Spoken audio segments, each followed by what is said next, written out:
Vice Chair Peter Brothers. Good afternoon, everyone. I'm Carla Horn, and Town Manager and tonight's recording clerk, Phil Warren. Good afternoon. We have two items this afternoon on the workshop agenda, and I'm going to switch them because we have Mike Rother and Eric Doe here from Weston and Sampson, so I thought I'd put you guys first so you don't have to hang around. And that is W14-24, Gravel Road Maintenance Manual. Like Carla said, I'm Mike Rother, this is Eric Doe. We were hired by the town to put together a gravel maintenance program. Eric, our engineer, did most of the work on the program, so he'll be presenting that right now.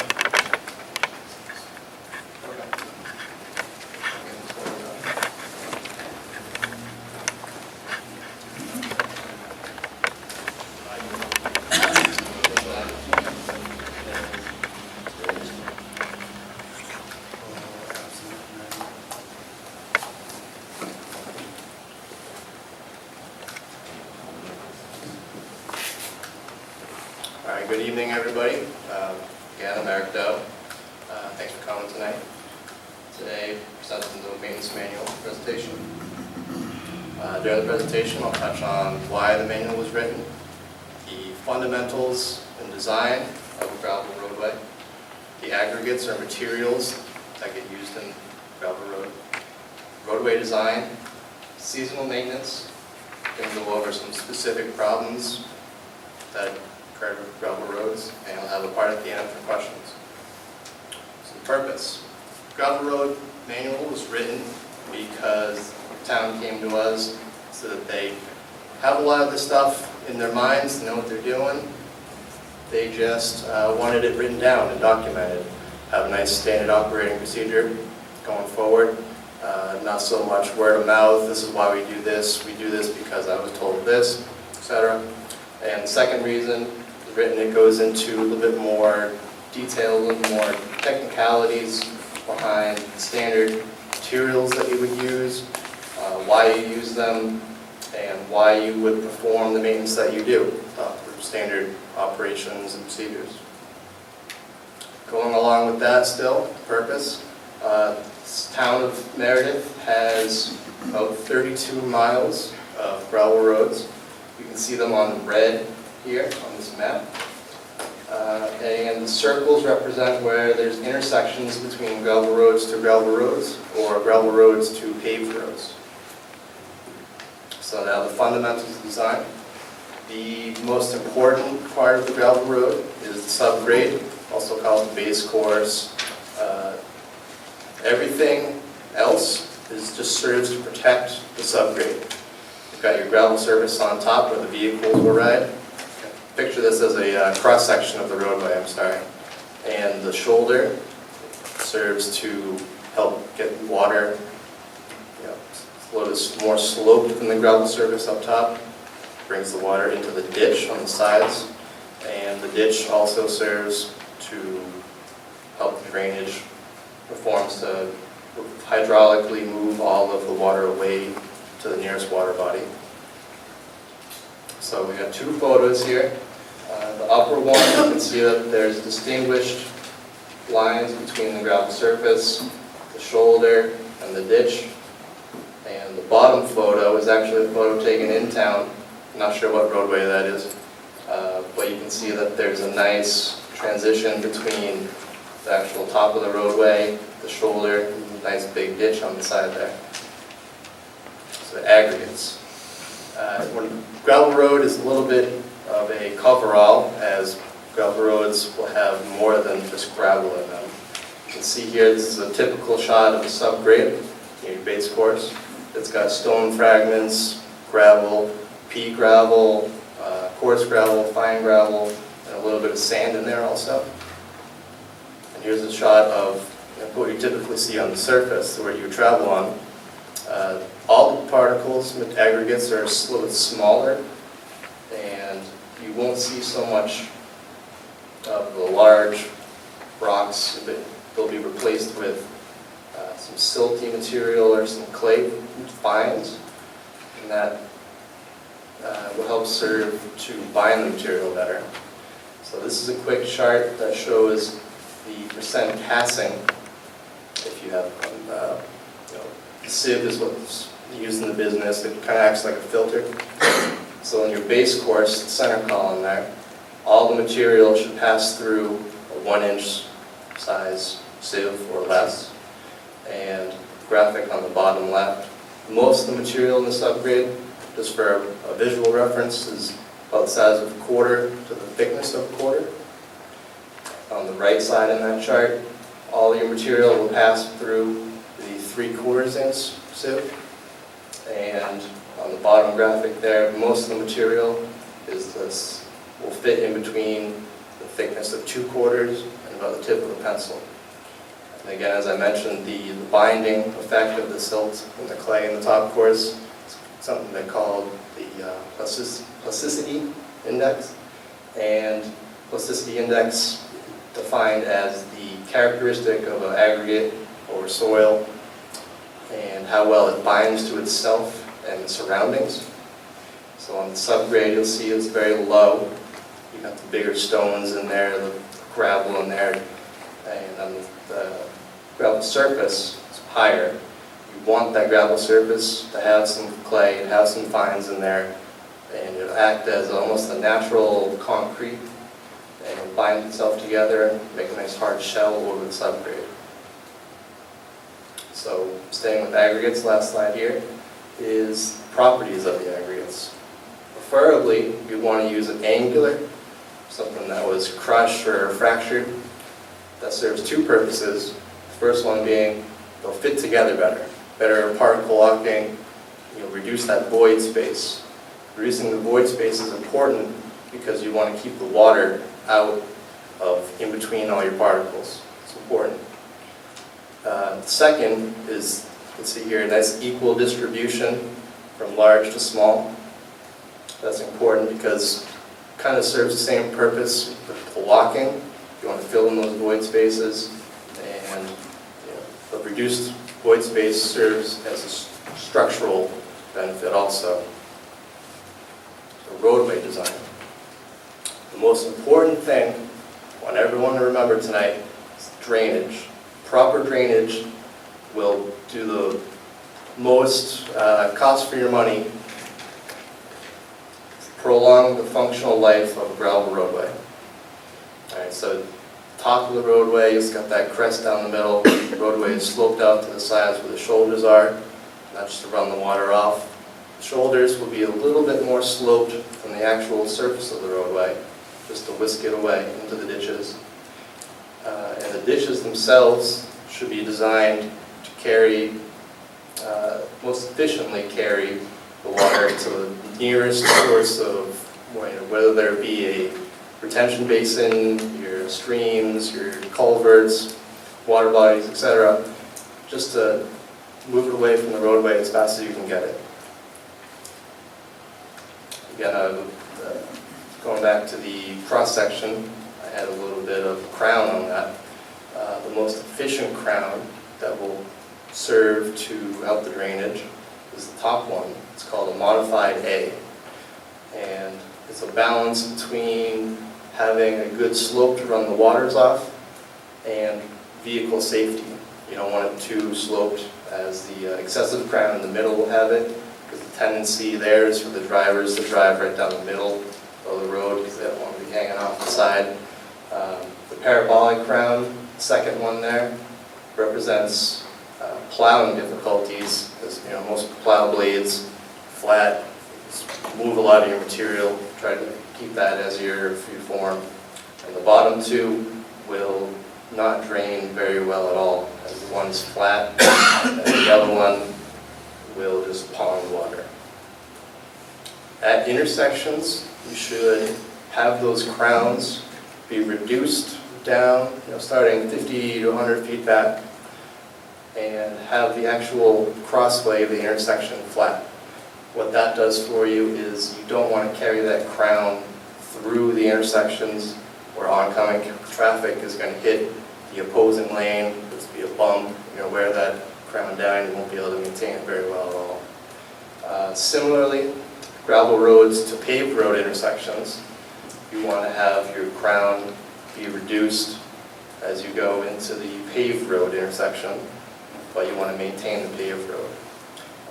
Both photos, you'll see that the shoulders are maintained even as the crown gets flat, and that will just help with the drainage also.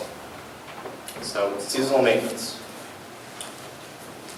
In the spring, you'll see your high groundwater tables.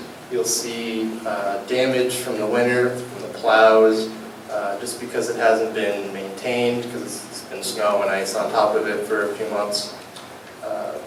What you want to always wait before you start any work on the gravel roadway is for it to thaw. You try to push the material around while it's still frozen to each other. You'll be moving big clumps, you'll be digging out pieces of the roadway. It's no good. You want to wait for it to thaw, and it's a lot easier to move. So these are typical things that you'll see in the spring. The light might be a little bright for some people in the back, but we've got on the top left is a bridge with some culverts underneath it. On the top right is the inside view there. We've got all that stuff that washed down from what fell down in the fall, leaves, sticks, other material, and high groundwater and the thaw from the winter snow to carry it all downstream. You're blocking up your drainage. So now backs up all the way to the roads. Those roads stay wet, and that's not a good thing. The bottom photo there, something that might be typical if plows have been digging the center of the roadway off to the side, and you've got what's called a high shoulder. The water will drain off from the crown and stay on the roadway instead of going into the side, the intended ditch that it should be in. And just having that water stay on the roadway makes it soft. It's easy to get ruts, easy to get potholes, etc. So a lot of words here, but procedure that you want to follow in the spring is you want to inspect. Send somebody out, look at all the gravel roads, look at the ditches, your culverts, all the drainage structures, and evaluate.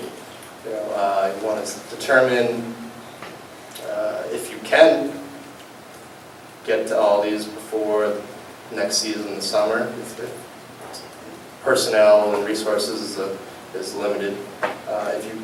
If it's not limited, you can get to all of them. You want to just determine the highest priority when you see something worse than the rest of the areas, etc. What you want to look for is you want to clear your blockages. You want to repair the crowns, repair the shoulders, repair the ditches and clean them out, restore that full flow. You don't want to have rocks in there, debris in there, etc. And spring weight restrictions is something that you might think about. Here, the town of Meredith has one. We'll talk about that a little bit more. Recover your gravel in the spring also. We'll talk about that a little bit more next. And as an as-needed basis, you might want to introduce more aggregate. You can tell if one spot's lower than the rest. Rotate the surface with your mortar graders or York rake, something to just stir the material, let it aerate, dry out a little bit better. You want to move your brush, vegetation from the sides of the roads, help you do all your activities with the big heavy machinery a lot easier. And put some seeding down. If the seeds, the roots will help hold the slopes better on the ditches.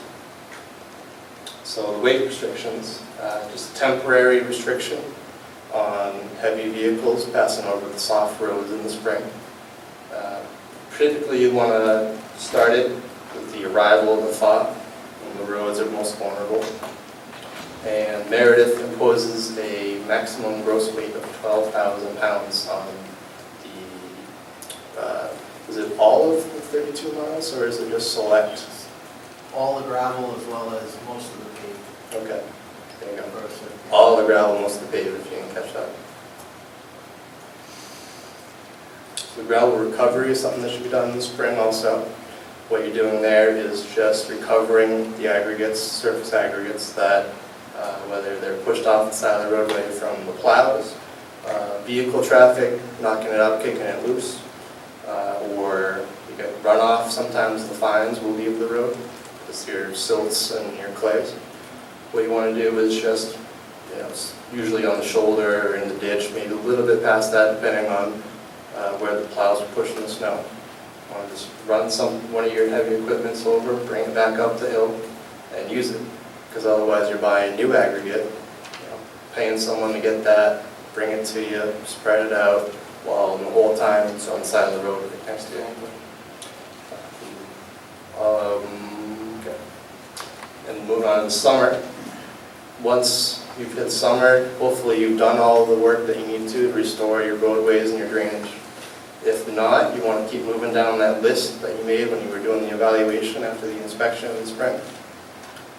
As needed throughout the summer, you want to keep clearing your vegetation, you're cutting your grass, regrading the surface if you see the ground's worn down. In the summer, dust control can be an issue. Typically, you'll see the use of chloride-based products. Town of Meredith, I believe they use calcium chloride. It's preferred over asphalt-based dust control measures just because you don't want to be putting petroleum products on your road that's going to drain into your water bodies. In the fall, it's just kind of your last punch list. You want to look at everything, redo your evaluation, redo an inspection, make sure your grade is set for the winter because you won't be able to do too much once everything gets frozen. You want to restore your crowns, restore your shoulders, clean out your ditches. It's good practices. Once your subgrade and your surface are frozen, kind of touched on it before, you don't really want to be doing too much work to it. You probably do more damage to it than good once it's all frozen together. It's harder to move around. You should have I don't know if you want to develop a program with the plows, but make sure that they got their blades set at the right angle, they're not scooping off the whole crown as they go, or the opposite, they're not moving the material far enough off the roadway, and then you're going to have your high shoulders, as I showed in another photo in the spring. One other benefit of the chloride dust control based products that are spread in the summer is that it kind of has the same effect as a road salt, and it will help if it's mixed into the aggregates throughout the seasons. It will help prevent the ice from going too deep.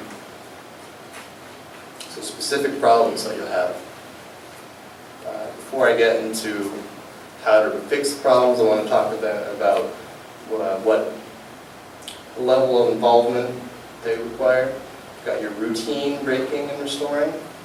You've got two images of graders on the right side. The top one has a little bit of teeth, scarifying bits as they're sometimes called, to kind of rake the roadway along.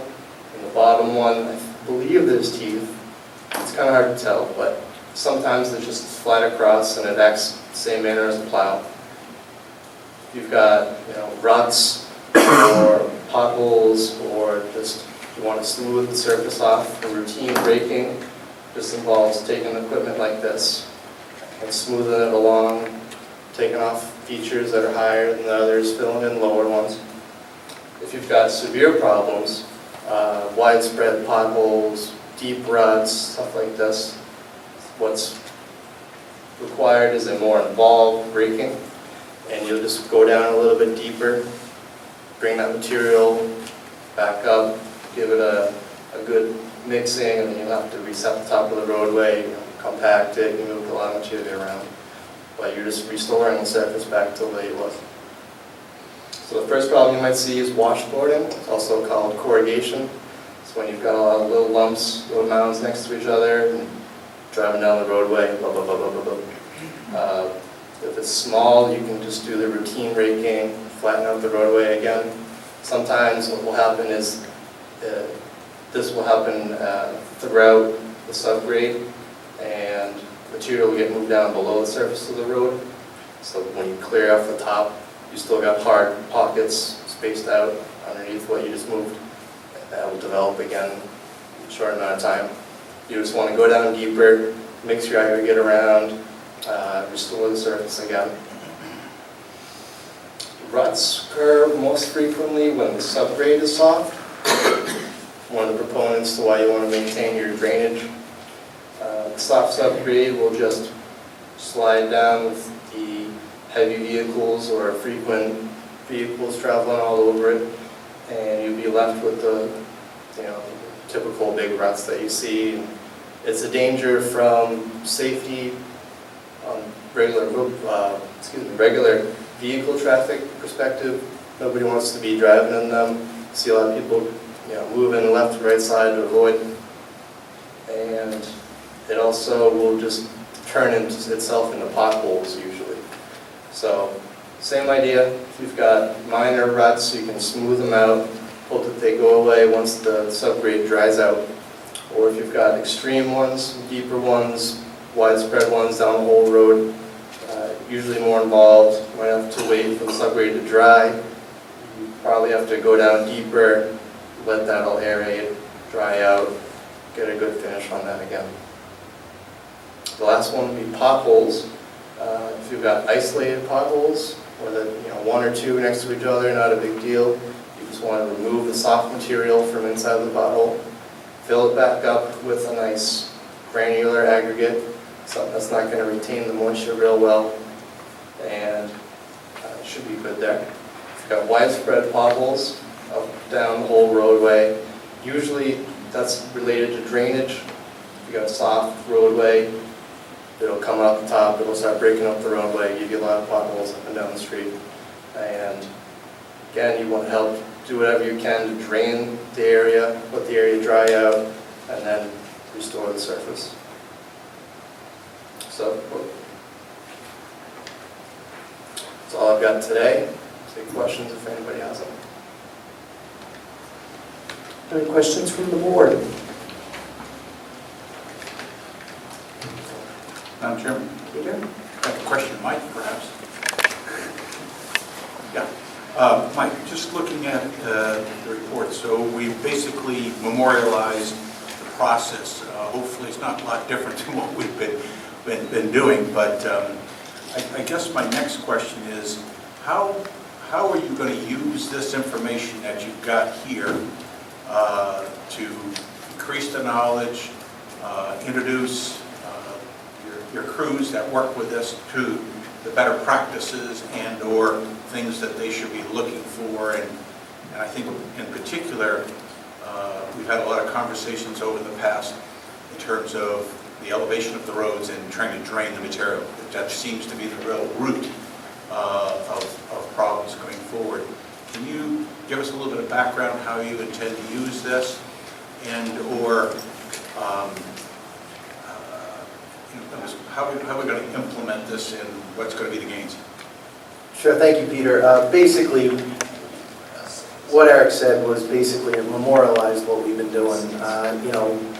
This time of year, we're prepping the roads over the next month or so, trying to get them ready for winter. Do our final grading. Hopefully they'll freeze and be smooth. Doesn't always happen. We'll get a warm up sometime in November, and that tends to make things a little worse. But as far as talking to the grader operator, our men, everyone has a manual. We've read through it. It's typically what we've been doing. We go out, we York rake the roads in springtime, trying to fluff them up, dry them out. We all know that we get a couple of warm spells throughout winter. We don't even put the big trucks out there sometimes on the gravel roads. We use the 1-tons or the smaller pickups just to get the material off, the snow off, so we can get cars up and down the roads. That allows us to not reach out as far to get the gravel back when we can, just with the York rakes. Along with doing the manual, we reached out to several other what were some of the manuals that we went through and compared them to? North Dakota and Maine and a few other states that we looked at and compared notes. And it's pretty typical common sense stuff when you do this. And I felt, reading through those manuals, looking at what we're doing, we're pretty consistent with that. So I feel education-wise, I think it's there. I think this manual was basically to get it to writing, so it's there. So we have something now that we can carry forward instead of just in our heads. And so I think as we move forward, this is going to help us continue to maintain the roads as we do in a good good manner. And I hear from other communities around still today, when we get to Meredith, we know when we hit the Meredith line, the roads are smooth, they're in good shape, they're dry, try to get the water off to our ditch lines. This time of year, we're dealing with leaves, plugging up ditch lines, we get a torrential downpour. You know, we can have a gravel road kind of get messed up pretty quick, so it's a constant battle of us trying to maintain them. So overall, like I said, we definitely educating our guys and moving forward on that. So everyone has a copy of the manual. So. Brought more today, if anybody else would like to. Just one follow-up. Yeah, Peter. Yeah, just to follow up, Mike. As you know, we have a road surface pavement, basically plan in terms of what we've looked at for roads and keeping those roads in good shape. But just trying to predict the future a little bit, and I'm putting you a little bit on the spot. There's been some conversations by some communities of letting more paved roads go to good gravel-based roads. I guess my question is there a way to correlate the maintenance on these with the other streets so that we get the best of both worlds? We have good gravel roads and keep an eye on our paved roads? Well, putting me on the spot, I think we do a good job at maintaining both. It's good for the soul, Mike. You know, 32 miles of gravel road, approximately 63, 64 miles of paved. You know, there's a lot of documentation out there to look at. When do you take a gravel road and make it paved? When do you let a paved road go back to a gravel road? A lot of it's dealing with traffic. We have a lot of gravel roads that are right here in town that see far more traffic than what they're intended for. Keezer Road comes to mind, Old Center Harbor Road comes to mind, are areas that we see a lot of traffic due to the backup that we get on 3 and 25, that people end up taking those shortcuts. So it's a balancing act. The paved roads, we all know, we've talked about the bell curve. You know, it starts out real good, and over a few years it can really start dropping off. We try to keep our good roads good, that comment. Gravel roads get seen every year. They get maintenance every year. Between York rake, gravel being added, graders, all that stuff, ditch work. We have to, because every year the ditches do get filled up with leaves, they get filled up with gravel, we have plow off, it just happens. We try to limit it as much as possible. But as far as the paved roads, you know, I think over time, I think some of the gravel roads around town might get paved. And I say that with a big question mark. But will every gravel road get paved in town? I would highly doubt it. I wouldn't want to see it in my position. I think there's certain roads that should remain gravel, and I think that's what, it's nice to have a gravel road. So hopefully that answers your question. Phil has a question or a comment. Well, it goes back to the reason why we did this. I think, Mike, you touched on this a little bit, is that we had all this information that was out there. And unfortunately, even though there are organizations such as the Federal Highway Administration and New Hampshire DOT and T-Squared, nobody had a gravel road manual. I mean, there's probably 50 manuals out there about how to pave your road, your best pavement techniques. Granted, those 50 use 50 different techniques, but they were there. You could pull them off the shelf. So, you know, and I know this is going to be the obvious question is, why are we referencing New Mexico, New York, the city of Winnipeg, and South Dakota? Because that's all that's out there. If there was something out there that was from the state of Maine or the state of New Hampshire, we would have taken it. We would have used it as the backbone. I know Mike has done the research. John Edgar did it at one point, and I did it. There were these places all over the country, not in our area, that had, let's say, information, some of it quantifiable like gravel roads. And as part of Mike's goals, I made it his goal. I said, look, let's put this together. Let's make this, put it in one document. Let's put down what we do. We did it for, if you remember, the snow and ice removal. It's on our website. We did it, I think that was like my first year here. So it would have been about 4 years ago we did that. So then now there's no question as to what our policies are. And I've made it as part of the goals for the department heads. We need operations manuals. Granted, 90% of them are done in-house, but because of the lack of information on this, I thought it best, and I was talking to Mike, is that let's have Weston and Sampson do it. They're an engineering firm that's got the background that can say, yeah, that's sound policy, that's a sound practice, here's the information, or no, it's not, you shouldn't do it. And that's how we came up with this manual. And again, I stress that when you look in the references and you see that information in there, it's in there because those are the only sources that we could access. Mike, I'm sorry, just a quick one. You do an excellent job on the gravel roads. Do you have any question that seems to pop up sometimes is the ditching? What do you, I guess, measure how deep you go and how then various things on ditches themselves? Well, basically, that picture that you saw earlier where the ditch was kind of pronounced, we look at trying to get the sub-base gravel to drain. Sometimes it's a little deeper because we have to do culverts. When you have a 15-inch culvert, you need a foot of cover. You're basically 25 inches deep in the ground and maybe even a little bit more. You're 30 inches deep. Now you have to chase that ditch out a ways to get that water to run.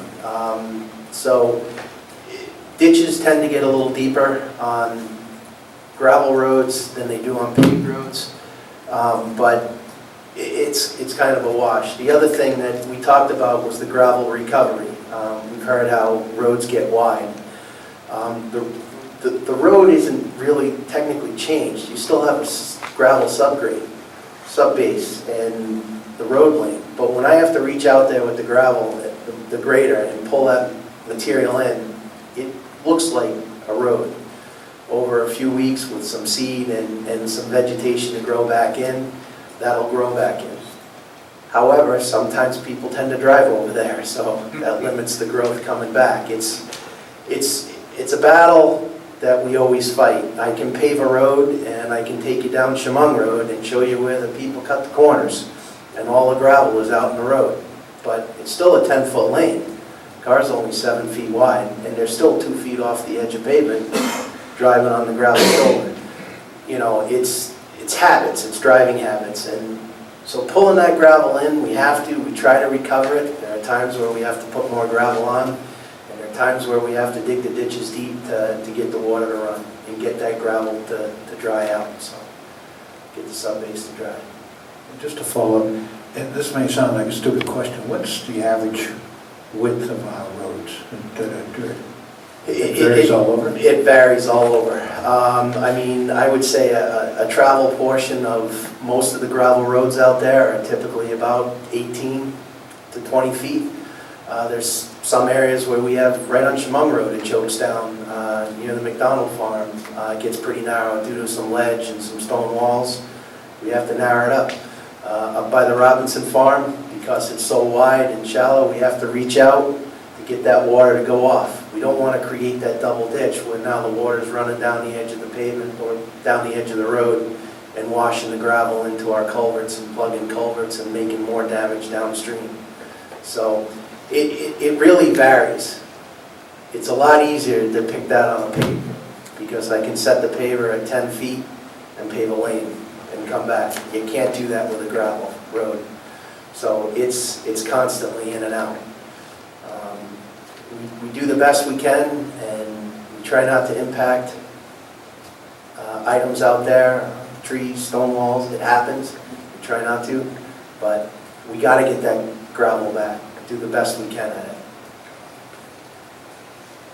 Phil?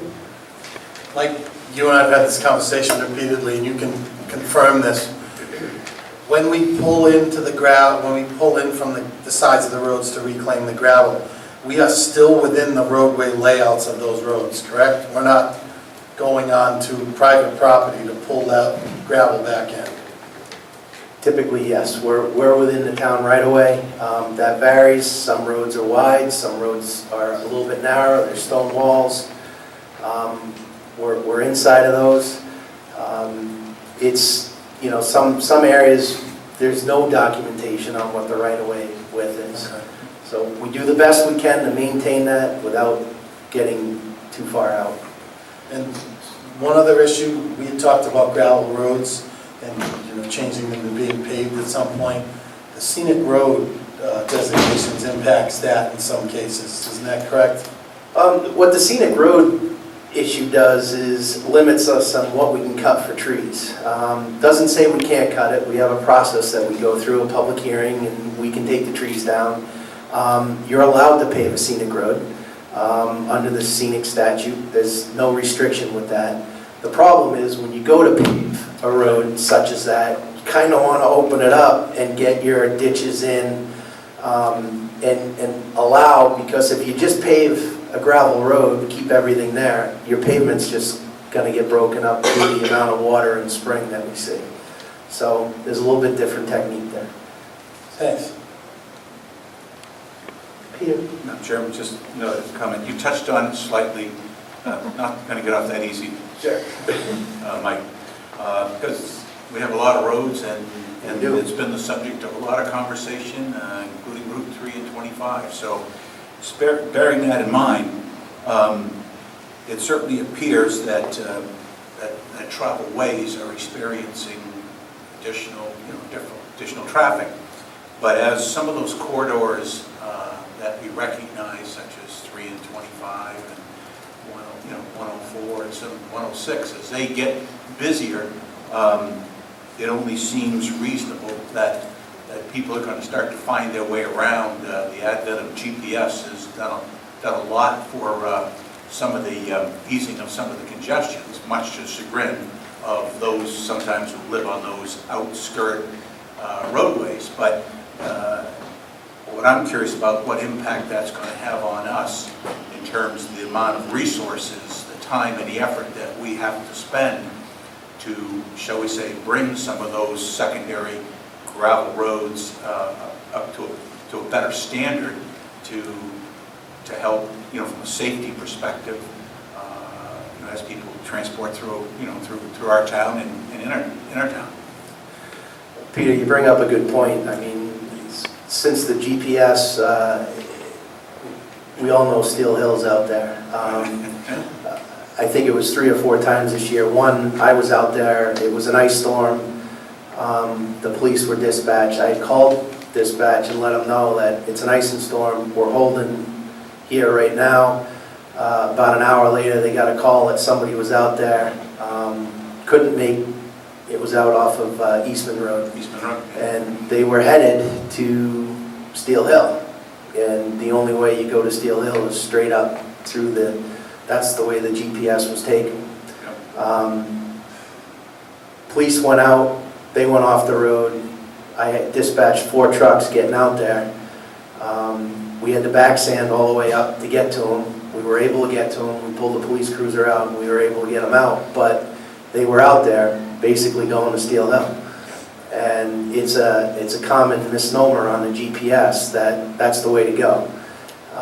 There have actually been people out over the Samberton town line on that section of road, which isn't a road. It's basically a glorified driveway. And I've never been up it to know how far it goes and if it actually even makes Steel Hill. But people have been off that road more than once. Lou? Well, on that subject, what about signage? I mean, I've seen, I haven't seen it in our town, indeed, up my way, there is a rusted old sign lying on its back that says that it's a Class 6 road. But what about if we put in signage that said that this is a Class 6 road, it is not maintained? Correct. Actually, that section of road right there, we said end of town maintenance right here. And the town line is right there, which goes into Samberton. We have a sign that says, "End of town maintained road." And the town line is on the same signpost that the seasonal, no maintenance sign. Suppose you said, end of town maintained road, proceed at your own risk. You can say a lot of things, Lou. Well, It says I'm end of maintenance, end of, I can't remember exactly what it's a big yellow sign though. And they actually didn't even make it that far, but the other people have made it that far and gone through, so. I'm sure people have tried to cut through on the Arbutus Hill. We've had people off of Old Center Harbor Road trying to get through that Class 6 section over to what we know as Follett Road. Happens quite a bit. They've gone onto the snowmobile trail and have gotten stuck. So we have signs. We do have them, but not every road gets them. So. I'm not asking for one. Just check. I have my We own- pulled the pavement and I have my own way of handling it. I let the trees grow across the road where you would go into the road.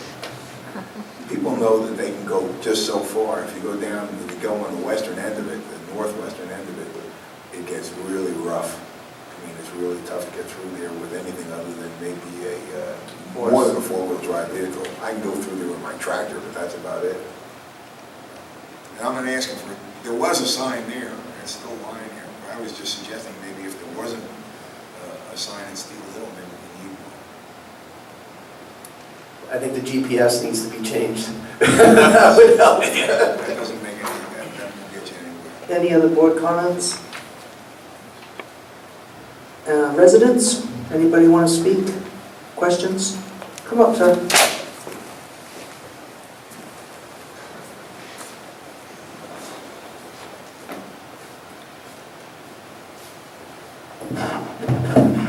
Jim Hughes, Meredith.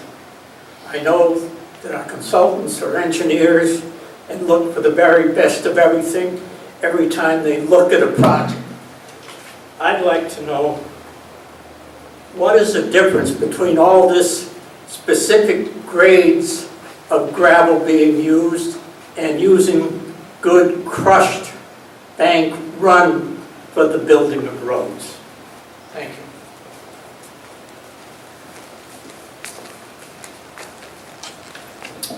Good question.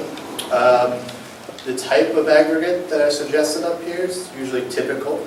To use anything that's crushed, whether it be river run before, as long as you crush it, it becomes the size you need, becomes angular, it'll fit together better.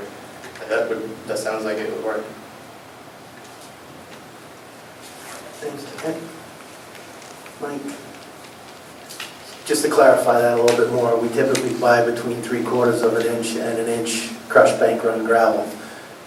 That's a processed gravel where they actually run it through a crusher, we get the angular faces, and that's what we use. There are occasions where we can't get it, and sometimes we go with 1.5 inches. And there are times during spring mud season when we have a complete, very, very wet mud hole. We put in 1 inch to 1.5 inches pure stone. We blade that in. It allows for some good structural integrity. We can get some of the vehicles over them. People can get to their house. And then that sits there for a few weeks until we can get back once the road dries up enough and we can get in there with the grader and move it around. By using that 1 inch to 1.5 inches stone, it helps filling that void in, and we don't have the big rocks, the 3 to 6 gravel poking up through, causing problems and damage to vehicles. So it allows us to reuse that stone and spread it out and move that in and work it into the gravel. So that's typically what we do. Thanks, Mike. Other comments? North Front?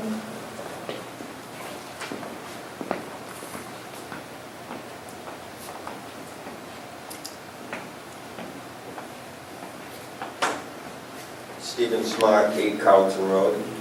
I'd like to address the GPS issue. I don't understand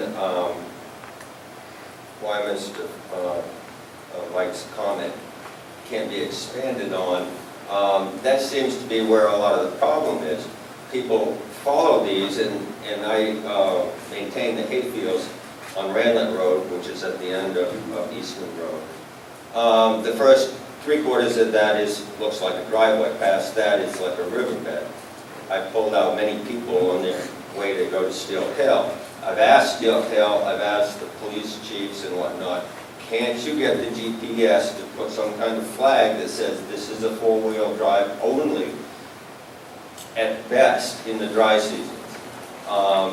There's going to be a liability issue there at one point where, you know, somebody's trying to get to the hospital, they follow GPS and they die, or I'm imagining something's going to happen bad. And it's putting a lot of traffic out in that area, which it doesn't need to be.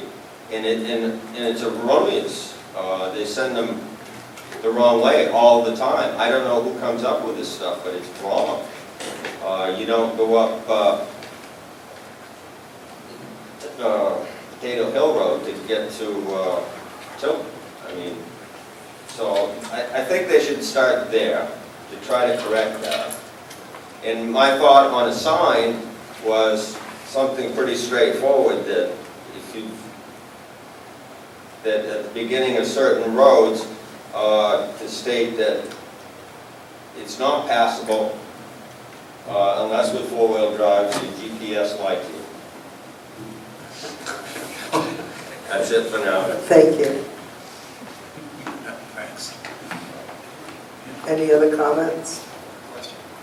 While he's coming up with the GPS, just so you know, they get their base map information from us, and it states all of the, what the class of the roads are. We're actually ahead of the curve in this town, so it states it all, but what they do with it is up to them.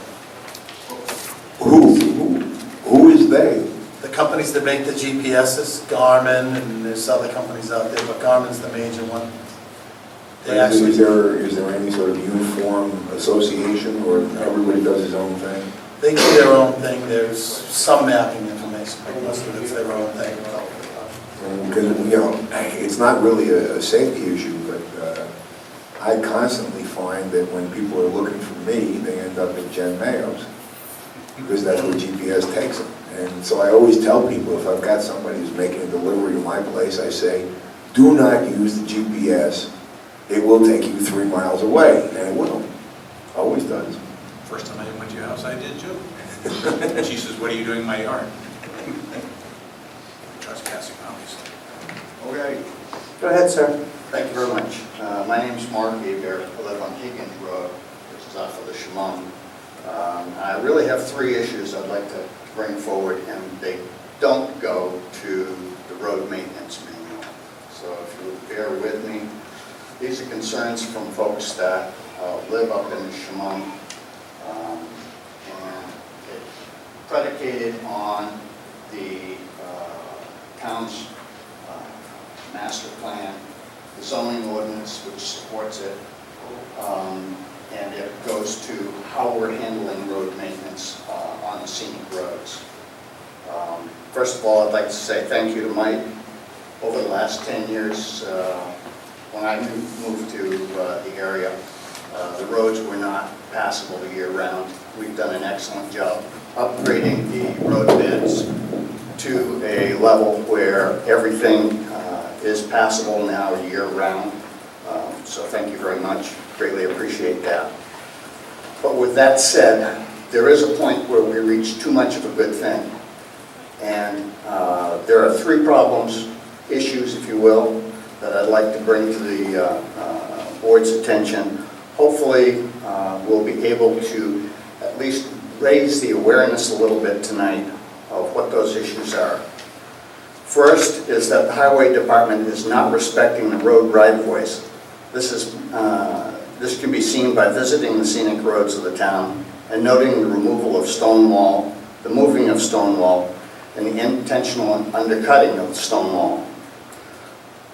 Failure to follow the engineering standards and protocols for road maintenance and development, and the lack of the response of the town staff to questions about what they're doing and why they're doing it. Second issue is the intentional disrespect of the Scenic Roads RSA. Though they know that the RSA, what the RSA says, they also understand that there is no enforcement penalty attached to the statute. While they are 100% correct in stating that you can pave a scenic road, that was never the intention of the Scenic Road Act. The Highway Department knowingly digs out the root balls of many trees in the scenic areas, and they also use the snowplows in the winter to girdle trees. What happens is the tree will die, and then all you have to do is haul away the dead tree as it falls. It avoids having to go through the hearing procedure. It's cumbersome, time-consuming, and it's probably quite annoying. The third issue is that the actions by the Highway Department causes issues with the water resources. Right now, some of the stream beds are silting in rather badly. If you visit the area, you can inspect it for yourself. When we have problems with water quality at the top of the hill, it doesn't get better as you go down the hill. It all comes down to the rivers, goes to the lakes, and it doesn't clarify or clear itself up. So what we've tried to do is we've tried to work with town crews, the administration, and now we come to you. We don't expect that anybody's going to solve anything here tonight or resolve any of the issues, but hopefully you will be aware that there's a concern out there. It's a serious concern. We'd ask that you determine the facts as the town now sees them, that you notify us of what determination you made, that you put together a plan if you find areas where the current actions may need mitigation, that you take the actions appropriate for resolution of any issues that you may discover, and that you notify us of any areas of disagreement which you do not plan to address. We'd ask that you address that to us or put it in the public minutes so we could see what it is. Thank you very much. Thank you, Mr. Avier. Yes.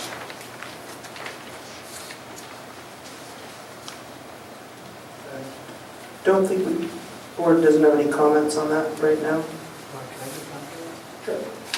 We actually don't. I don't feel the need to have a debate tonight. We can certainly read through. I think the board members should have some time to read through this in its entirety, and then we can come to any decisions that we want to after that. Lou? Well, I would also suggest that Mike and Phil take a look at it and advise us of what their views are. Yep. Okay? Thank you very much for your time. Thank you, neighbor.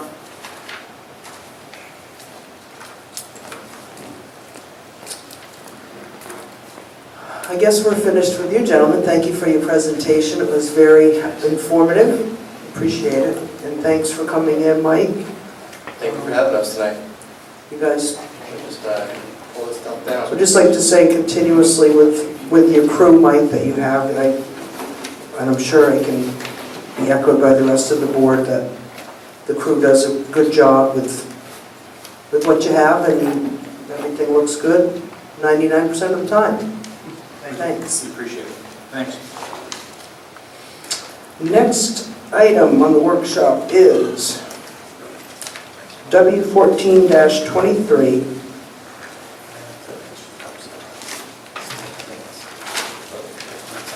Excuse me. W14-23 outside agency submission review. Phil. Thank you, Madam Chair.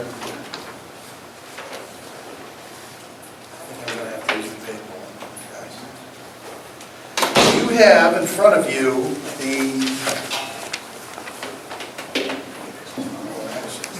have in front of you well, you received this weekend the outside agency quotes. and the submissions, and you also have in front of you, I passed it out tonight, I stole Carla's, it's the budget sheet for the regional and outside agencies. There aren't many changes. There were no new agencies filing. We haven't heard yet from the American Legion. Interlakes Community Caregivers is requesting another $1,000. Genesis is requesting an additional $4,000. Lakes Region Tourism an additional $1,500. Lakes Region Planning, which, as you know, that is established and set by statute, is $173 increasing. Motorcycle Week rally dues are going up $3,000, which I will talk about in a second. As you can see, there weren't any new agencies that actually came forward and asked for funding. The application, as you're all aware, is this application that we've used in past years, and it quantifies what folks do and how they do it. We spent a lot of time on that application. I don't know if there are any other questions of the board I can answer tonight, but I would be looking in the not-too-distant future to see if the board, if and who the board would like to include, if any, to interview. And if you want, this time I can tell you, as the representative, the deal with the Motorcycle Week dues. Okay. What has happened is that the organization, the Laconia Motorcycle Week Association, is going through a transition. Their board is increasing, number one. Number two, they're actually at a point now where they need some more assistance from the board members, which include business owners in the Lakes Region area, the city of Laconia, and the town of Meredith. They have increased their dues for board members to $5,000 per member. What do you get for being a board member? You basically get a seat at the table at the Laconia Motorcycle Week organization. You're able to vote on what's done and how it's done, and you're able to participate in the discussion from both a, let's say, traffic / public safety and economic development. There is a benefit to the town. Phil, just for the public's, that's up from 2,000 to 5,000, yes. The difference for us is, versus Laconia, is that Laconia pays this amount through permit fees that they collect based on permits they charge and rentals of land for Laconia Motorcycle Week. At this time, we do not have such a revenue stream. We charge a very small amount of money for special use permits for vendors on Motorcycle Week, and for, we actually just charge the police detail amount. So we don't have that, let's say, revenue stream. With regards to that one particular agency, Phil, I would suggest maybe the board would have a discussion about increasing police detail and increasing special use permits for that weekend or that week. The board would like to discuss that at all? I've had that discussion with Phil a number of times, and I would like to discuss that, yeah. I mean, my understanding is that Laconia actually makes money, the city of Laconia makes money on Motorcycle Week.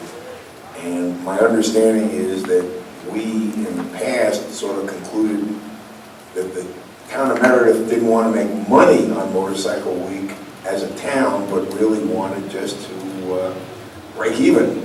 And it seems to me we're not breaking even. Madam Chair? Yes, Phil?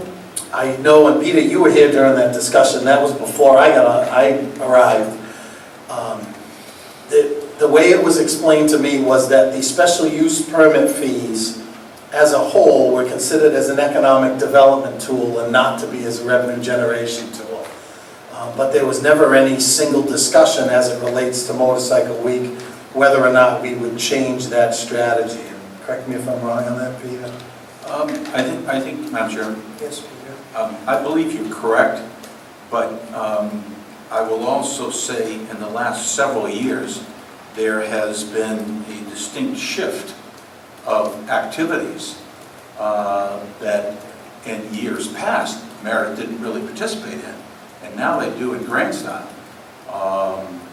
So, as they say, the more things change, the more they remain the same, and vice versa. So, in my opinion, it's certainly worth a strong look and some conversation, because our role in terms of Meredith has certainly changed. And I think, at least from my perspective, I value having somebody at the table, but I'm also,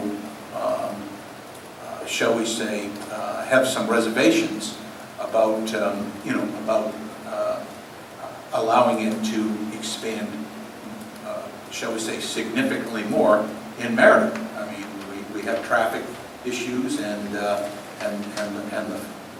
focus or locus of the event seems to be shifting further out of the Laconia and area, and more involvement in Meredith. And I think I'd like to have some conversations, as they say, at the coffee shop or on the street corner with some of the business people in town, and see what what the take is and the flavor. But certainly I think the town has a responsibility to try to promote economic activities that that are financially beneficial to our taxpayers and our residents. But it's one of those things, how much and how much should be encouraged. So, and is there an appetite for some of those businesses that are specifically targeted to pay some additional fees in order to have that take place? So, I think it's a good conversation. Madam Chair. Yes, Phil? Peter, you're absolutely right. The focus of that motorcycle week, the actual focus of the rally has greatly expanded. There are areas outside of here, one we all know, and outside of the state, where they have activities that are directly related to Motorcycle Week. If you notice, one of the, let's say, observations this year was that a lot of the attendees didn't just concentrate in the weirs. If you talk to folks in the weirs, I mean, we saw motorcycles everywhere. The traffic was very busy. The difference was people were riding. They were going to venues in Maine. They were going to the venues. I mean, North Conway actually has a rally on Wednesday. They have a program for the whole week, but it's my understanding a lot of it took place on Wednesday. People were riding because the weather was excellent. So I think even more than now, we need a seat at the table because of that expansion. Even if we don't do anything else in Meredith, we still will have the traffic that in surrounding communities still will benefit from it. So I see it as a positive that we have a seat at the table so that we ensure that we're part of that discussion. Other comments? I guess my only comment would be, Madam Chair, was last year was the first year that we even funded this, I believe. No. Motorcycle? Yes. No, you've been funding that for a very long time. $2,000? Yeah. Yes, I would say, well, this will be my 9th budget. I'm pretty certain it's been 9 of those. And it was prior to that because Paul Lassard was actually your representative. And I had a conversation with Chuck Palm about, the how and why of this, and he had mentioned that it had been going on for a while too. That's my fault, and I thought that was... Paul was actually the president of the association for a few years when he was the town's representative. Lou? I was not suggesting that we not have a seat at the table. If the seat at the table has become more expensive, I'm just suggesting that we look to see on the revenue side what we've been doing or have failed to do. But again, I was not suggesting that we make it a town moneymaker. I think it is an economic development thing. If it works for town businesses, it works for the town. But the town should not be going out of pocket on it. We should, if we're going to pay money, if we're going to pay dues, we ought to be taking in enough to cover the dues, or what other expenses are involved. Madam Chair. I agree with that. Madam Chair. Yes, Phil? What I could do is put a proposal together for, let's say, take a look at the outside, our special use permit and the outside detail for that week and put a proposal together for the board, just to see if there's an appetite for it? Yeah. I think that's a good direction. Okay, we'll do that as well as this. As you know, one of the charges that you all have given me is the budget is to look at our revenue streams, and we do that, and this is another one we can take a peek at. Do we have comments on any other, again, Peter? Madam Chairman? Yeah. Again, the American Legion, with their patriotic celebrations, has been a core part of our outside agency requests for as long as I can remember and as long as I've lived in this town. And I guess what I'd like to see is a little bit of special effort paid to see if we can make a connection with someone there. I know there's been some changes in administration at the American Legion, but the 9/11 ceremony and a lot of the other 4th of July and Memorial Day and all those traditional holidays where we pay tribute and respect to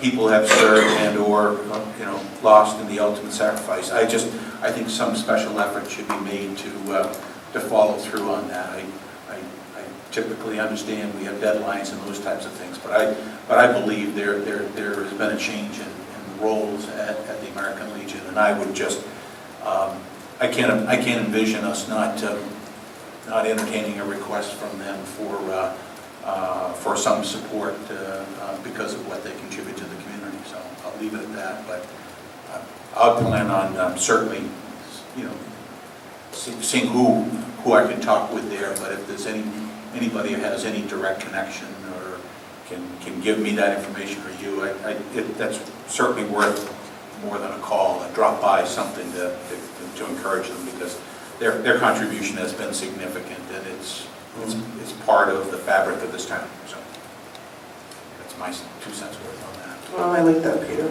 And as a matter of fact, if you want, you and I could go together and meet with Mr. Kennelly or Sam or whoever. I'd be happy to do that with you, unless Phil wants to contact them, or we can all contact them. That is why when I sent out the note, if anybody had a contact at the Legion, because they're usually pretty quick at responding, and I view it pretty much as either a change or an oversight on their part. I fully expect that this will be funded, and I had enlisted, that's why I enlisted your help to find out who could. Great, thank you. Well, we will then. Okay. Thanks, Peter.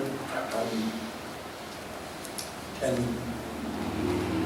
just so you know, the increase especially on Genesis is based on, because that's our largest increase at this point, that's based on their level of service that they give to the community. And that, if you read their outside agency application, you'll see that. Any other comments? So for now, we'll just get back on that. Yeah, this will come up again as part of the budget process. Mm-hmm. Right. But is there, Madam Chair, if I could, is there any appetite from the board for me to schedule interviews, or would you like to think about that and come back to it? Because I know we did interviews last year because we had 2 new agencies basically last year. Right. Madam Chair, just a couple of things. I mean, we just got this in our packet on Friday in terms of the materials, but one of the things that's being done a little bit differently to keep down some of the cost is the actual financials for all the groups that have applied to us. It's in a separate binder, and it is available. And in the past, we've copied every nonprofit tax return and everything else, and it's almost as big as our budget book. And I think there's plenty of time between now and then to certainly take a look at it. I would encourage all my fellow board members to at least look at the most current year auditor's reports. I mean, it's only a couple of pages on each agency. You don't have to become an expert, what I call in their financial matters, but typically that's a pretty revealing document. and it's a good summary of their activities and their compliance and all the other things that are out there, which we look for in terms of the agencies that we support. So just take a look at the book, and it takes about an hour at a time. It'll be out on our table. Yes, it's there. Madam Chair. I mean, with respect to interviews, I would ask the town manager whether or not he thinks that, we don't have any new requests, whether he thinks that any of the requests either maintained at the same level or at an increased level should be, looked into. I mean, I get the sense that the big one, Genesis, is one that they themselves have justified. Yeah. And all of the other ones the same, it's just that the board will have to make a decision as they move forward. But you have, in my opinion, more than enough information in those applications. so let's not have unnecessary interviews, Okay. my view. You're the man. Thank you. At this time, I will adjourn the workshop. We'll take a 10-minute recess, and we'll be back for the regular meeting.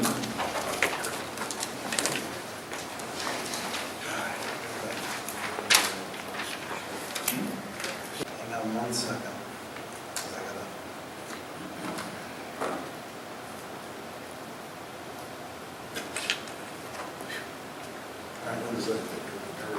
Good evening, welcome to the Meredith Select Board regular meeting of October 6th at the Meredith Community Center. At this time, I'd like you to please rise for the Pledge of Allegiance with Mr. Toy. I pledge allegiance to the flag of the United States of America and to the republic for which it stands, one nation, under God, indivisible, with liberty and justice for all.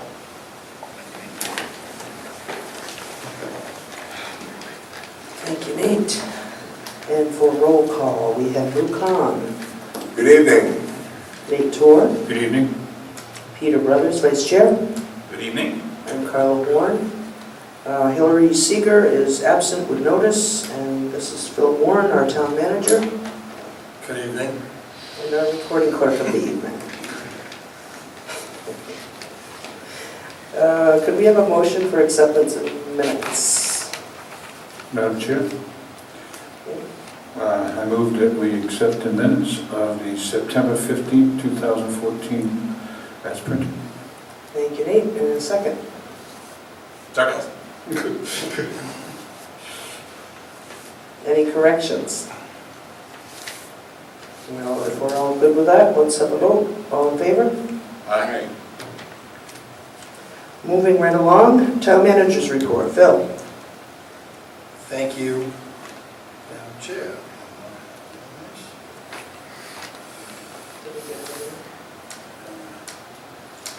No, just, here it is.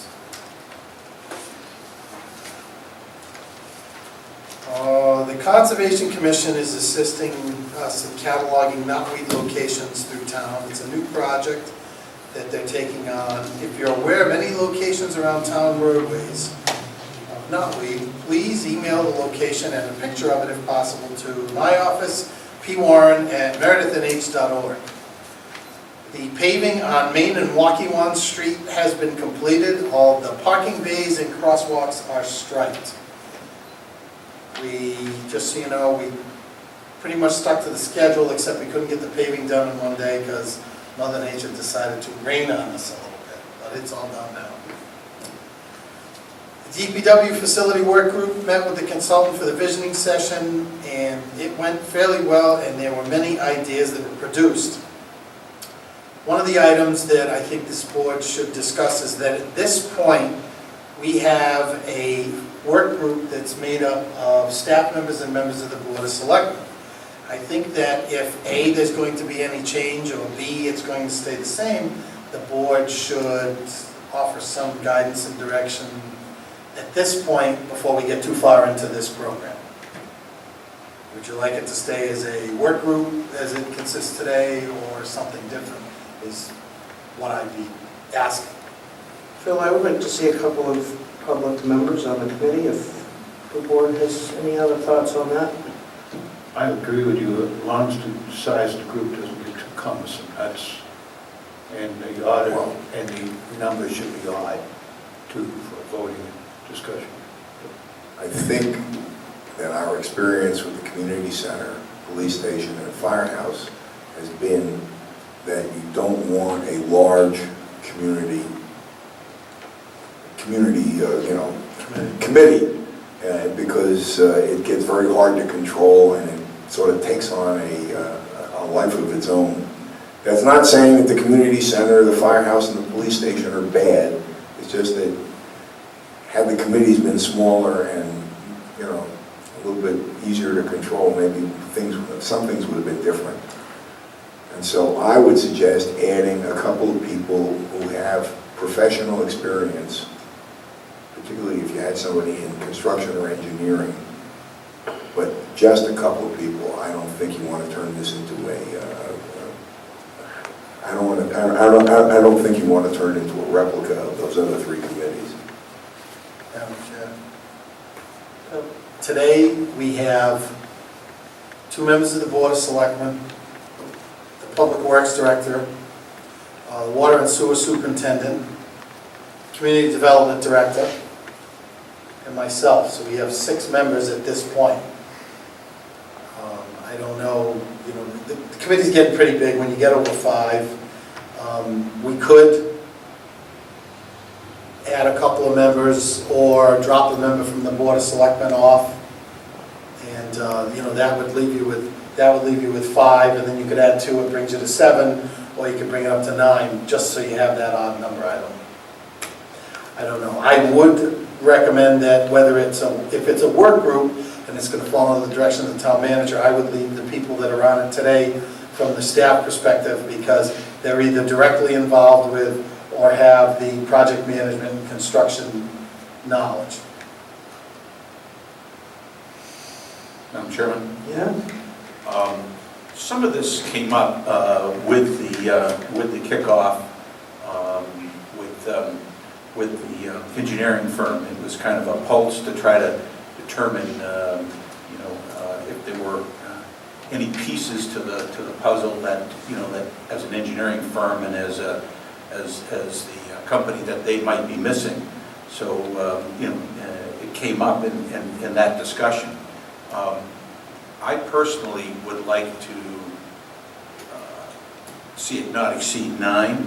I think that's just about the limit for getting unruly and yet still manageable. But there's a couple of reasons why expansion, I think, would be perhaps at least worth considering.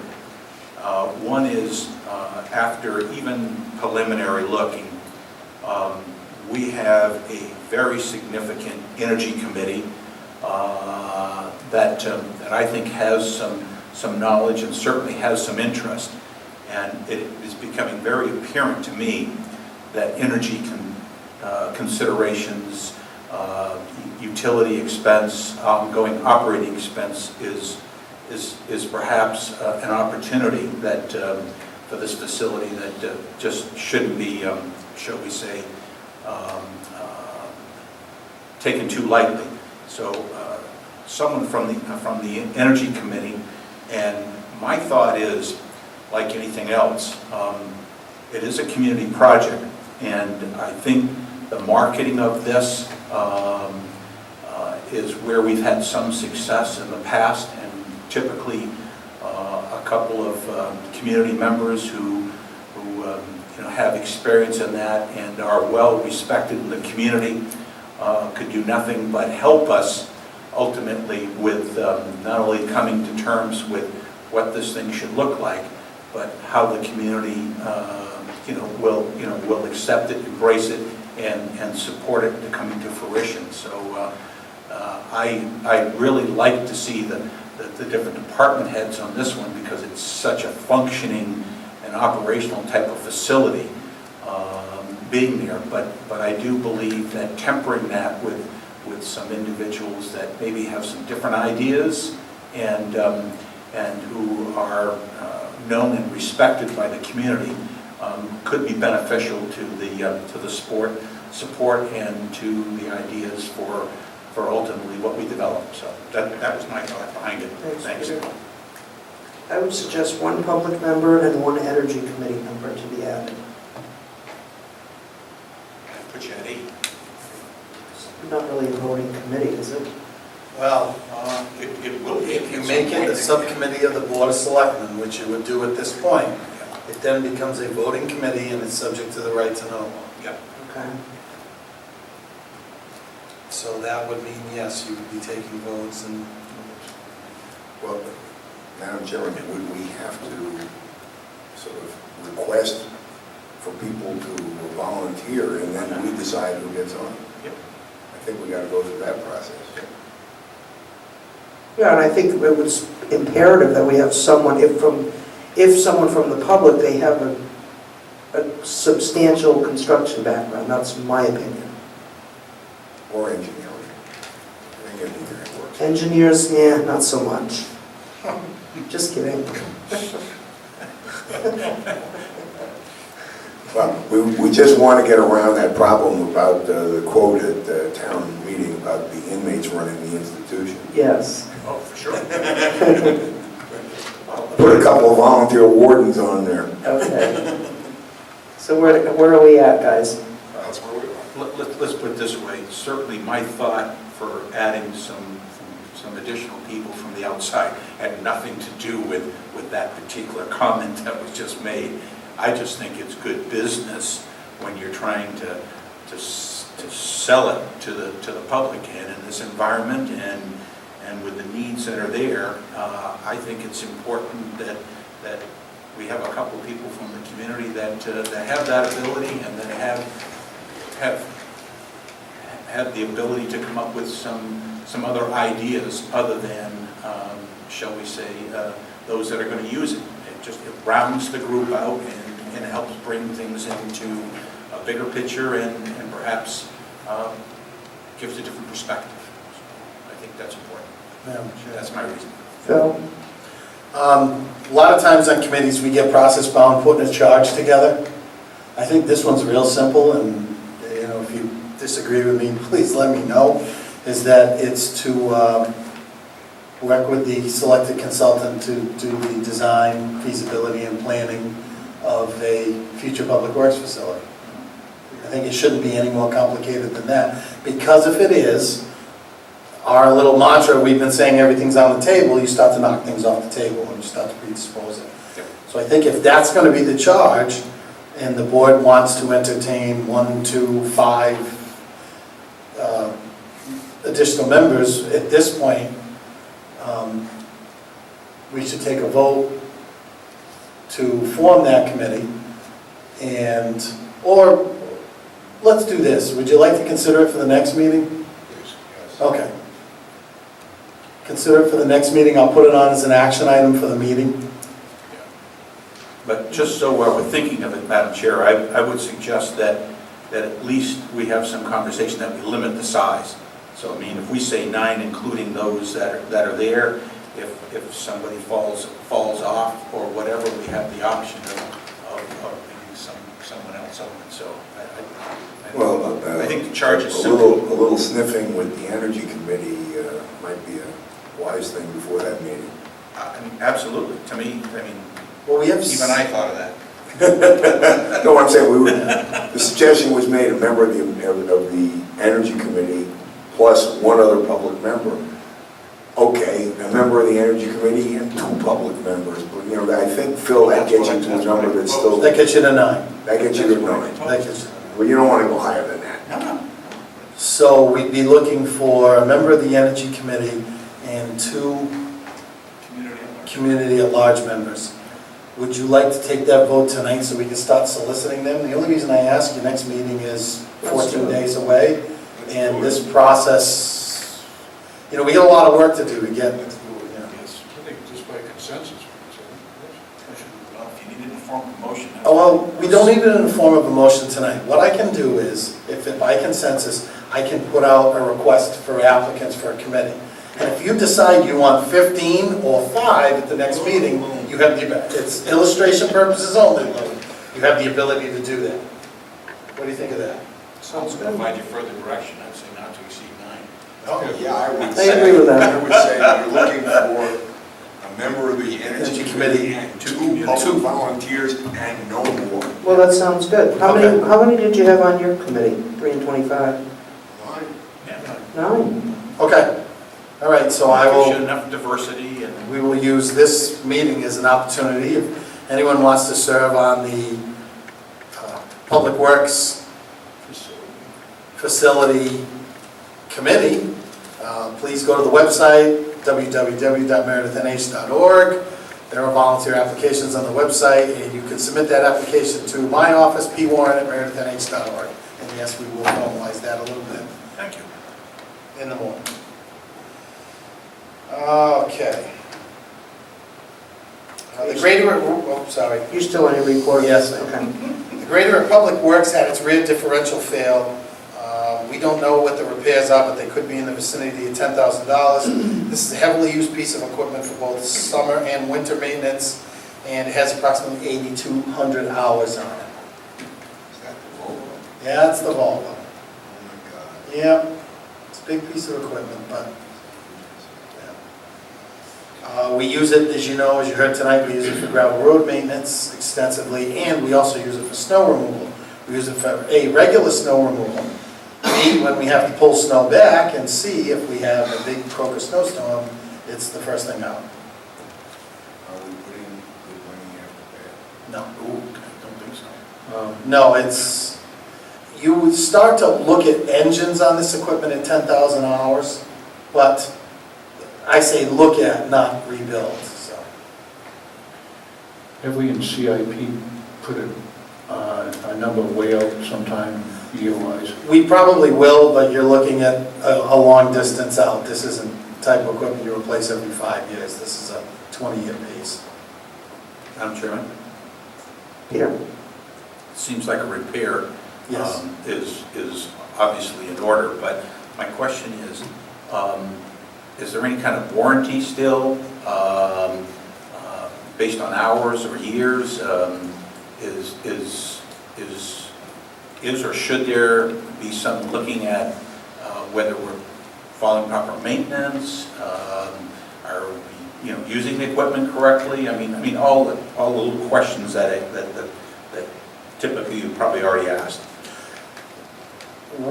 It's my understanding that it's the pinion and ring gear inside the rear end, and if you think of the smaller version that's about this big on a pickup truck, it happens, and it can happen for many reasons. It can happen because you're not using the equipment right, or in a car you're spinning the tires and doing crazy kid stuff with it.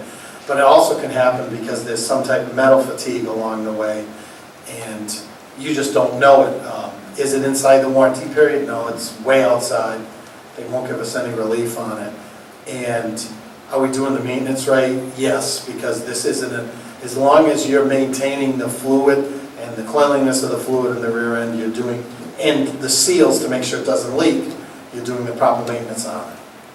One other question, Madam Chair. Sometimes out on the web can give you a lot of information. There may be other communities that have had the same type or piece of equipment and had the same failures. I think it would be good to know, that's all. Yep, I will have them look at that. Yeah, just curious, because, A little recall. well, Yeah. I mean, sometimes if there's enough communities that had had that, and there's enough energy direct towards the company, sometimes they'll consider doing something. So, nothing ventured, nothing gained. I have a couple more things. Madam Chair. Probably not. The Meredith Center Harbor Energy Committees are hosting the Lakes Region Energy Fair on October 18th. The fair will be held at the Interlakes High School from 9 a.m. to 2 p.m. 9:30 a.m. to 2 p.m. Free with door prizes. Yes. Okay, next thing. The rescue truck. The bid came in at approximately $590,000. There's a $550,000 earmark in the ETF for the purchase of this truck. And we also have $90,000 in an equipment reserve for fire department equipment purchases. In order to secure the truck, we would take the $550,000 from the ETF, and the remaining $40,000 would come from the reserve, because, as you know, the bid and the procurement of this truck wasn't just for the truck, it was for the truck and all its associated equipment, etc. Chief Jones is working with the bidder to decrease the equipment cost by ordering the equipment for the truck directly. The cash price for this truck is, just so you know, would be $612,000, but we're saving $22,000 by paying it in advance. We're paying 90%. And the debt service that if we had to finance this truck, as many other communities would, is in the vicinity of 8% for what they call lease purchases, which is basically a car payment. So one of the goals here is that Chief Jones has had a better than normal year on his labor costs, and I just jinxed him by saying this, due to the call volume not being as high as it has been in prior years. And his goal, the chief's goal is, as we evolve through the year, to put the money, if we have money in his budget, put it back in the reserve and spend the budgeted funds to make up the difference for this truck. If we were to put this truck back out and bid it, and let's say value engineer it, number one, we're not going to get the truck that we need, the committee has worked on for a while. And number two, the price is just going to go up on it. And so my recommendation is that we spend the funds out of the ETF and the equipment reserve. That's what they're there for. Just so you know, the lead time on this thing is over a year.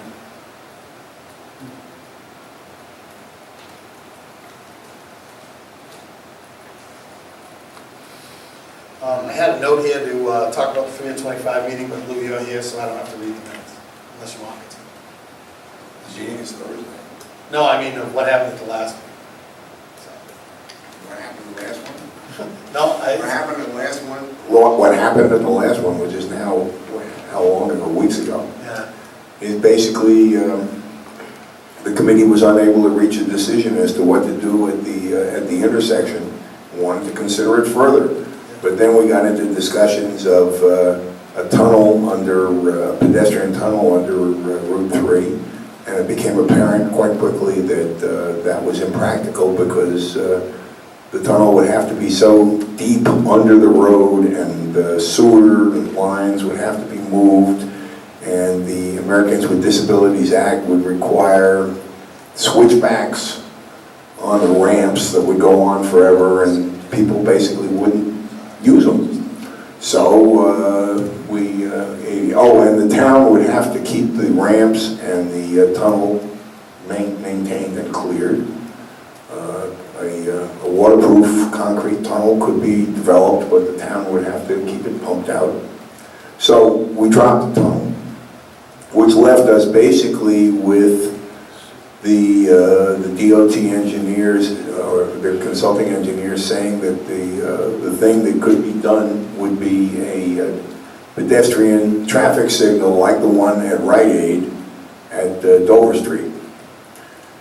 We got into a little bit of a discussion about Lake Street, and there was some talk of the possibility of a roundabout there, although we really didn't get into any detail on that, and I expect that to come up on Thursday.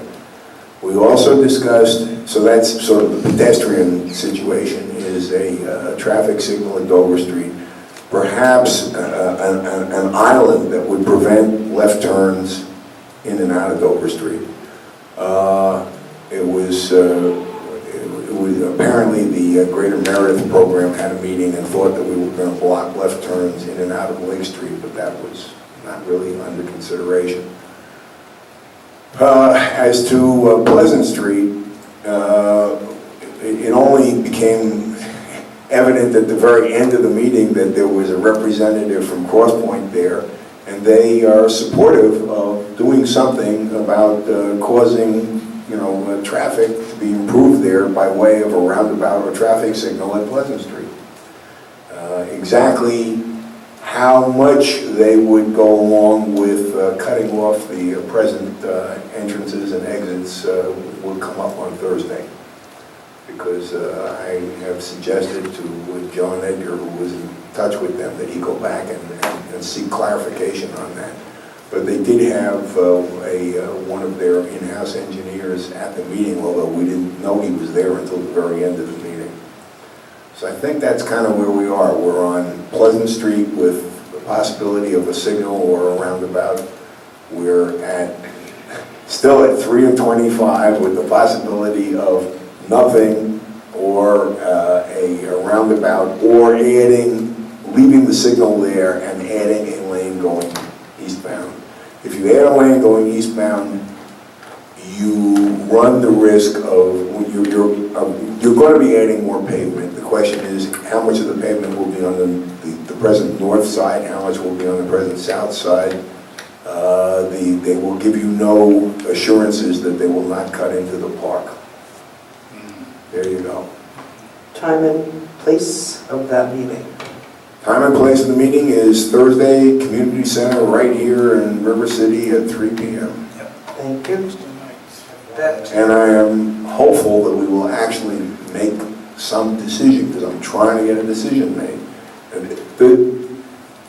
This started with 2014, we consider alternatives and make a decision. 2015, they start engineering. 2017, they build whatever it is we're going to build. And so we really need to get a decision. I'm trying. thanks, Lou. Madam Chairman, are we done with that topic? Well, it would have been under select board comments, but now you can comment on that, and then we'll go back to Phil's report. Let's do it that way. No, I want to cover something. No, I want to cover something on the fire department vehicle. Okay, go ahead. Sorry for the confusion. Said we had $550 in the expendable trust fund, and so we're going to use $40K from our capital equipment reserve. Yes. Are we at the tail end of the cycle for the contribution annually in terms of a warrant article going into support of that vehicle? Was it a target of $550, or was it to raise the amount that's necessary to purchase that? It was a target of $550. Okay, so obviously it's a shortfall. I guess what I was wondering is whether or not,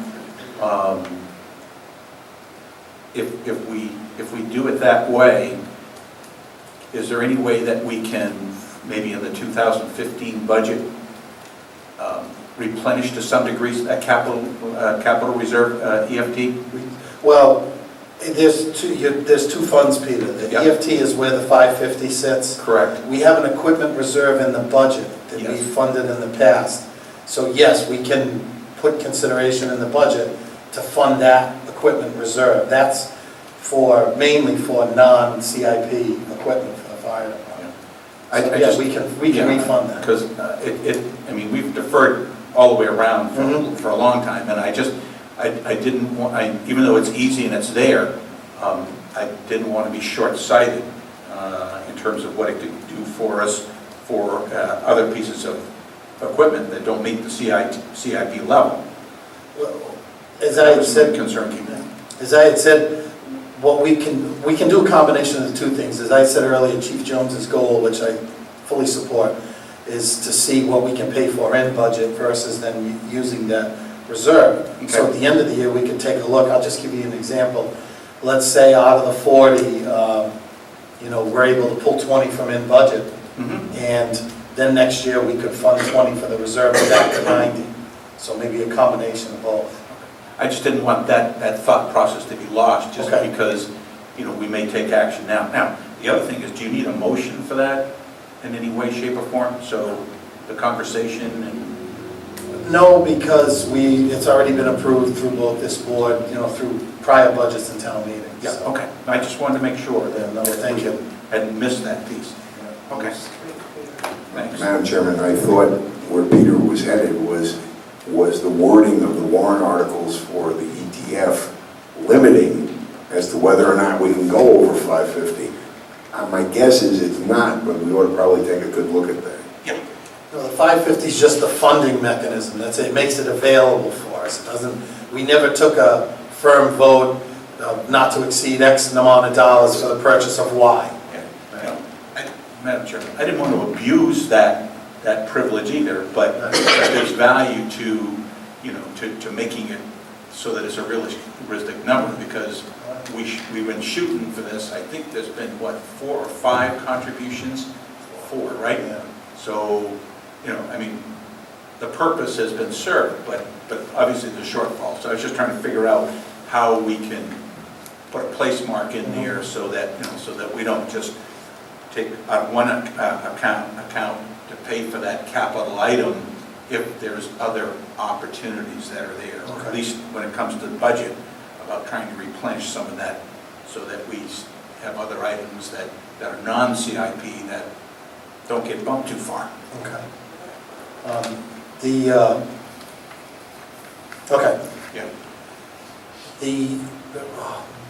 I had a derailment. Okay, last item, used oil except at the transfer station. Thank you. Sorry about that. No. And it is utilized, so absolutely. thank you for reiterating it. Season for voter registrations That's kind of old. I'll wait a little while on that one. That's kind of old. Visitors and residents' comments. Are there any? Select board comments. I think we've done it. You have anything, Nate? You want to- Right down the energy committee, but that's already gone through. Nothing under new business, old business. 14-31 Prescott Park well update. Bill? Thank you, Madam Chair. When I put this item on the agenda Thursday, I was of the mind that A, we would have more information from DES, and B, Jamie Emery would be able to give us a update on that more information from DES. We haven't received that. I've had conversations with Jamie. He felt that, and I thank him for this because he does bill this first time, that it would not be as productive for him to come in basically tonight and say we're in a holding pattern. So our plan is to tentatively put it on for the next meeting. If I don't have more information, I will not put it on. So I apologize that it keeps showing up, but I do want Jamie to come in and update the board as to where we are with A, that well, and B, the findings that DES had from the discovery of the MTBE that was in the ground. Okay. Good. Thank you.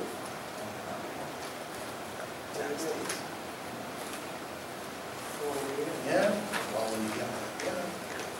Well, I guess we'll do it now. Okay. We need to go into non-public, so we need the RSA. Okay. It's, It would be under RSA 91-A:3, Roman numeral 2C. Matters which discussed in public would likely affect adversely the reputation of any person other than a member of this board unless such person requests an open meeting. This exemption shall include any application for assistance or tax abatement or waiver of a fee, fine, or other levy if based on inability to pay or poverty of the applicant. We need to vote on that. No, we're going to, you're just announcing it because you're going to adjourn Adjourn and then go into it. Okay. Yep. Okay, so this meeting will be adjourned as of right now. Thank you all.